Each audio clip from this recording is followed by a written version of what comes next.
Chapter 12, Call Me Sugar. My alarm goes off early. I groan, roll out of bed, quickly pull my hair into a side ponytail, get dressed, grab a banana, and fall into the car. It's dark. It's cold. I forgot my jacket.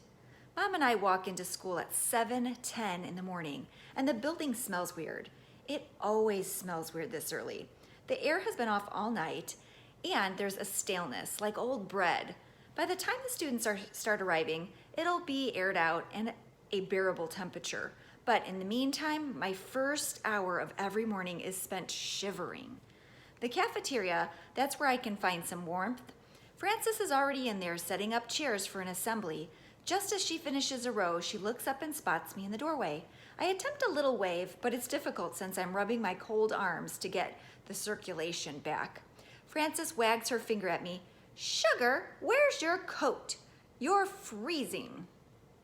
Allie Kid is the nickname she uses when she's feeling playful. She calls me Sugar when she feels sorry for me. "Come on over, I got something to warm you right up." Without hesitation, she takes off her bulky sweater and hands it over. "Thanks," I say. The sweater is thick, it's huge, it smells like peanut butter, and it is fantastically warm. I'd snuggle in this sweater all day if I could. "You can have what's inside, Sugar," Frances motions to the pocket. It's a package of peanut butter. Crackers. That explains the smell. Yummy. I sit on the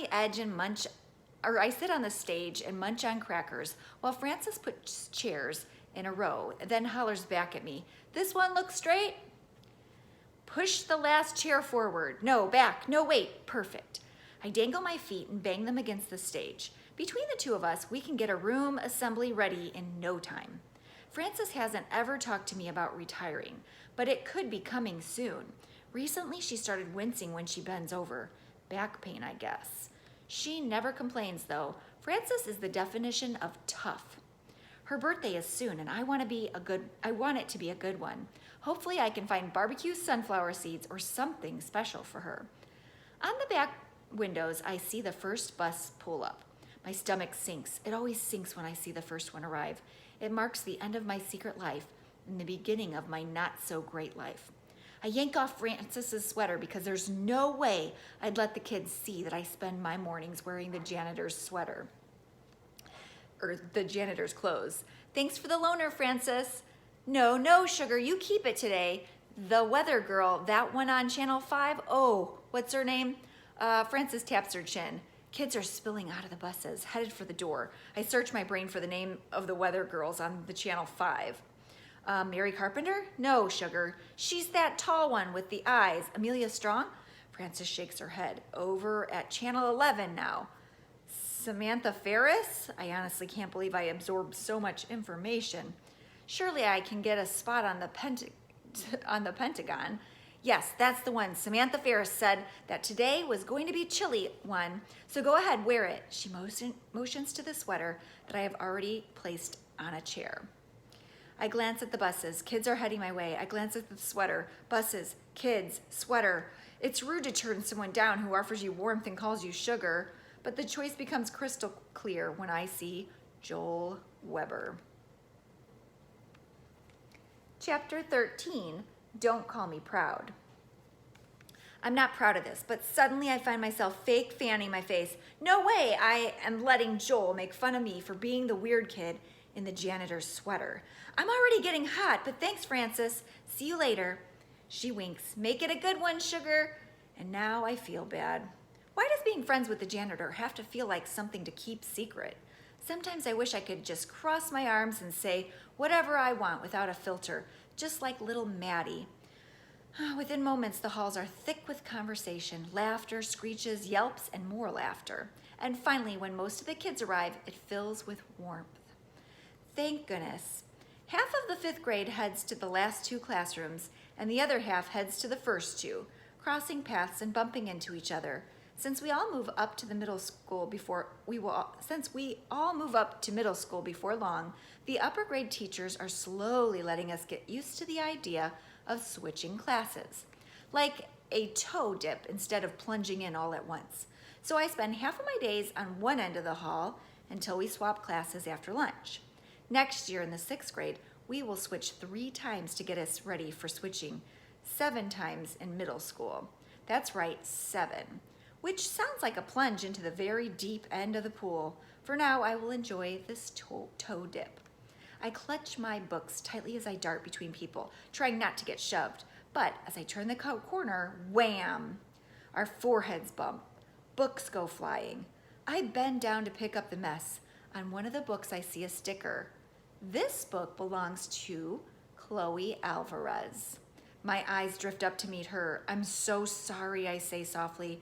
If only she knew I am sorry for everything. Be calm, Allie, calm.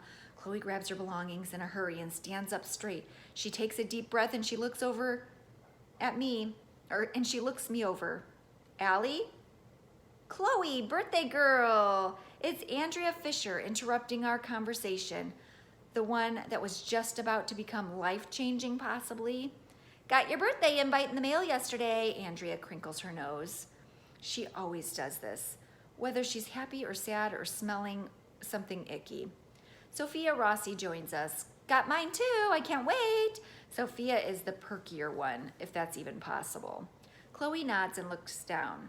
The weirdness of this moment must have hit her, that we're all suddenly standing together in the hall, the ex-friend and the new friends, that Andrea and Sophia just mentioned her birthday party, that her party is one I'm not invited to. Chloe's party is a different theme every year, and her mom goes all out. When we were younger, the entire class was invited. One year, we all dressed as pirates. One year, it was robots. Even Graham went. His robot costume was the best, and homemade, of course. But then Chloe's party started getting smaller. Friends, then just close friends. No themes, just hanging out at her house, eating and giggling. I was invited to every single party until now. Without my brain's permission, my mouth opens and says the following. I wish I'd been invited. Why? Why do I let my mouth go out in public? Chloe's eyes widen. Andrea flaps her hands like she's panicking. Gotta get to class on time. Me too, Sophia yelps, and then they both scurry away. My stomach clenches and I feel dizzy. If only there was something I could say to convince her that I want to fix this. I nervously tug at my hair. Chloe, I'm really...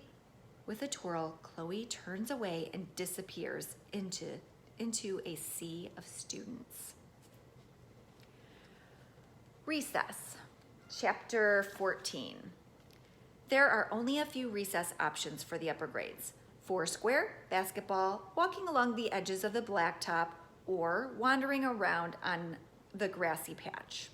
No one chooses the grassy patch now that the trading card game is banned, even though it backs up to a beautiful field full of dandelions and honeysuckle bushes on the other side of the fence.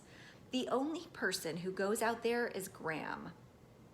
When he's not drawing in his notebook, he makes musical instruments out of the stems of flowers and blades of grass. Sometimes I want to join him, but he never asks. He never even looks my way. He just sketches in his book and wanders around making instruments out of nature. Nobody else does anything like that. Today, I lean against the brick building, trying to come up with a sentence, any sentence, that will get me invited into the Foursquare game that a bunch of the girls are playing. Chloe is waiting for her turn. This is it, the perfect time to stroll up to her and say something amazing, something that will get her to talk to me, even if it's only about the weather. I figure I'll keep putting myself out there. Silence will turn to a sigh, a grimace will turn into a smirk, a nod will turn into a wave, a hi will turn into a sentence, and our sentences will turn into a conversation, one where I can finally say I'm sorry the way I want to, and we will find our way back to a friendship. Deep breath, Allie. You got this. I make my way toward my destiny.